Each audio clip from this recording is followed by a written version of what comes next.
looks like he's playing better offensively than he was for a while. You know, played good in the second half against Coastal, and when we had to storm back.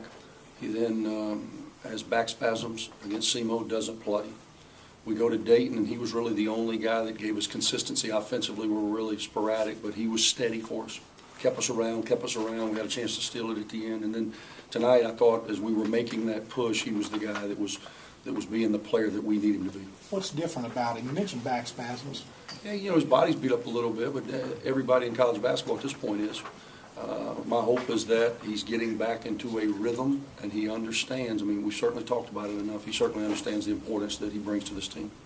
Where's this team, I guess, in terms of your expectations for it now going into SEC play? There's been a lot of things, Hugh, in the non-conference that I was not expecting. You know, some of the inconsistencies, and to be honest with you, it just may have been, you know, a false impression on myself initially, because I felt like the continuity would be a little better, but simply because we had more experience. But the reality is we're still integrating new guys into the way we do things. It took us a while to figure out who's best with whom, and we've been inefficient offensively at times with turnovers. I thought that was the key early in the game. It's what cost us the Dayton game. It's what cost us a number of the games early is live ball turnovers.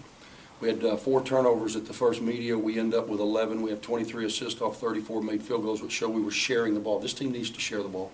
We got to help each other get shots. We've always had a guy, you know, Marshall, Murph, whoever, that we could throw it to and they can manufacture a little bit, obviously in vastly different ways. But this group's got to help each other get shots. It's like you figured out who can play with it? Pardon me? Have you figured out who can play with it? Yeah, I've got a better understanding from a rotation standpoint.